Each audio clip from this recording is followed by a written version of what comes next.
L'objectif là de cette vidéo, ça va être de voir comment faire pour faire des ouvertures. Alors, nous, on va pas réellement mettre des fenêtres ou des portes dans nos murs, on va réellement mettre des ouvertures parce que on souhaite faire des plans d'exécution de gros œuvres, de structures. Donc vraiment, ce qui nous intéresse, c'est la délimitation de l'ouverture, donc la trémie ou la réservation à laisser dans le mur pour placer notre future fenêtre ou notre future porte-fenêtre.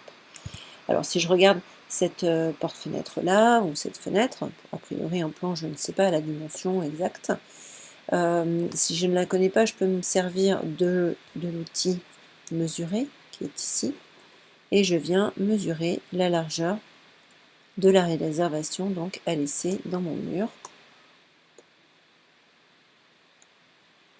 Et là, je vois que j'ai une ouverture qui fait 2,70 m de large. Pour voir la hauteur, eh bien, il faut que je me mette dans la vue qui me montre cet élément-là. Le plus simple étant de se placer évidemment dans cette vue-là. Et je constate que ma baie, elle est pile ici. Alors, pour la mesurer, je peux utiliser le même outil. Donc, évidemment, entre mon niveau et le sommet de ma baie. Et bien, jusqu'en haut, j'ai une hauteur totale de 2,45 m que je peux lire sur la cote ou que je peux lire directement ici. Donc j'ai 2,45 m de hauteur pour 2,70 m de large. Donc il faut que je laisse une réservation de cette dimension-là. Je me remets donc sur la vue en plan et je vais venir insérer une fenêtre. Alors si je vais dans l'architecture et ici que je tape porte ou fenêtre, admettons que je dise que ce soit une porte-fenêtre et que j'aille dans porte, il me dit aucune famille de portes n'est chargée, souhaitez-vous en charger une maintenant? Bah oui, je vais charger une porte. Quand je vais dans les fenêtres, ici j'ai fenêtre, enfin automatiquement il se met dans la famille de fenêtres, il me met fenêtre arrondie et fenêtre carrée. Ça, ce sont les ouvertures proprement dit. Si je prends ça ou que je prends ça, donc il va me laisser une ouverture dans ma maçonnerie. Mais si je choisis une fenêtre, il va aussi me définir une hauteur d'allège. Moi, je ne veux pas d'allège, puisqu'en réalité, c'est une porte que j'ai.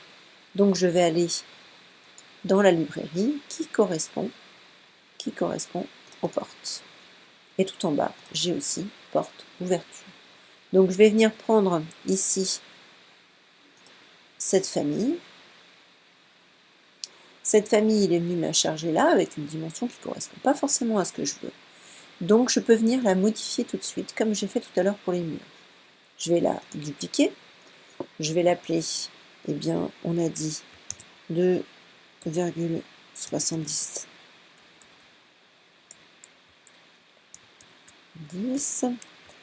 par une hauteur de 2,45. Voilà. Je lui donne donc une largeur brute de 2,70 m et une hauteur, pardon, c'est un point, c'est pas une virgule, et une hauteur de 2,45 m. Et je viens positionner à peu près mon ouverture. Positionner à peu près mon ouverture, il s'agit maintenant de venir la caler. Pour cela, j'utilise la fonction aligner et je viens aligner, aligner cette ligne ici. Donc je clique sur majuscule pour choisir la bonne ligne avec celle-ci. Voilà, je peux même verrouiller, ce qui me permet d'être sûr de ne pas modifier cette position-là. Et si jamais je modifie la position sur mon plan AutoCAD, eh bien ça va se modifier également automatiquement. Voilà, donc je suis venue là ça sur une vue de façade. Hop. Je devine plutôt mon ouverture. Pour vraiment la voir, il faudrait que je désactive les catégories importées dans la visibilité. Voilà, là je vois mon ouverture.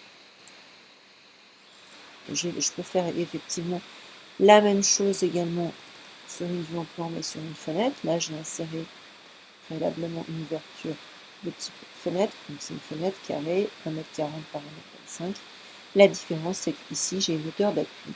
Donc ça, c'est la hauteur de mon allège que je peux gérer comme je le souhaite. Là, j'ai mis 90 cm de hauteur d'allège.